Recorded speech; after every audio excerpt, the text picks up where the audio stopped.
Good morning, y'all. I have got a word for y'all. It's going to be real quick. Mama, I've got my seatbelt on. Please don't bully me.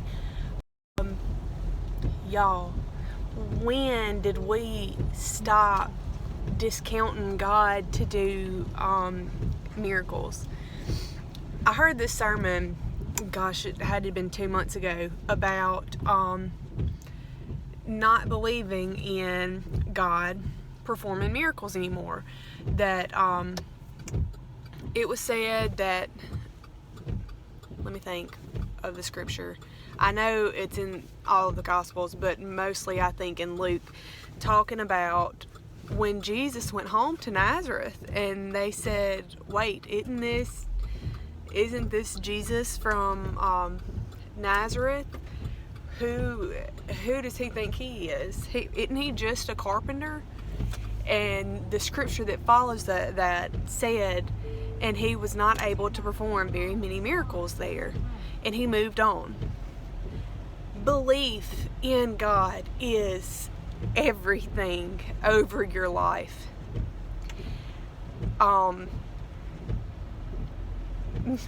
Me and my husband are real careful these days what we say in regards to how things are going, because the second we say, well, this is getting better, maybe this is it, he calls it Beetlejuice, because here comes something else. And I have been so guilty over the course of our marriage saying, it kind of is what it is. This is what it's going to be, and you and I just have to learn how to respond to that in a way that God would want us to. And y'all, I believe that. I've read the scriptures. I know the miracles. I have read every single miracle God has promised me. I have read them all. I read that Bible from page to page last year. I know what I'm promised. And I still have been guilty of saying, it just is what it is. Not that I don't believe that God could heal these things, but maybe, I guess, that he won't. If there is something in your life that you have going on, do not dare say that God cannot touch that, because he is so good.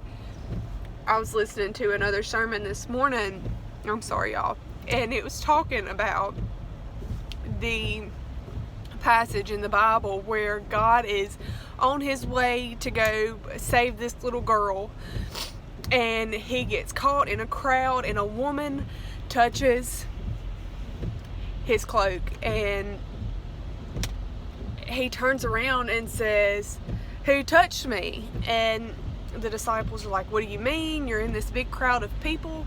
What do you mean, who touched me?" And he said, "Power has left from me. Who touched my coat?" And a woman come forward and said, "It was I." And he said, "You are healed by your faith alone." He proceeded to go and perform this miracle. By the time he got there, he was late, I guess, by our human standards. For what it's worth, God is never late. And this little girl is dead. And the father of this baby says, "No, she's just sleeping," and the people laughed at him. And y'all, Jesus went in and held this little girl's hand and said, "Rise." And she did. There are so many places in our lives that feel like they are dead already, that they are hopeless, and when we tell people these situations, they laugh at us because they think there is no way. And shame on me for thinking so too. God is power, y'all. Do not discount what he does. Miracles are still working, and he is still in the business of delivering his promises, because he has never broken one. I woke up with a thought this morning that said, if things don't feel alright right now, it's not over, because in the end, God promises us that it's all going to be okay. And then I listened to this sermon and I'm like, gosh, first off, my first question is, well, what did I do? Where are we at in this lesson? I don't recall an event here in the last little bit where I was like, Lord, you ain't doing this for me. Why are you teaching this to me? But y'all, he is working, and it is true that He has got so many promises for us, promises that He's never failed at keeping. And if it doesn't feel okay right now, it's going to. It's not over. God has the last say in your life, in my life, in this entire world. He has won. He has got the last say. So I just want to encourage you, if you feel like you are in the place of hopelessness, if you feel like there is a victory that is not going to be won, that you feel like you have just got to sit in because it is not going to get better, God makes everything better.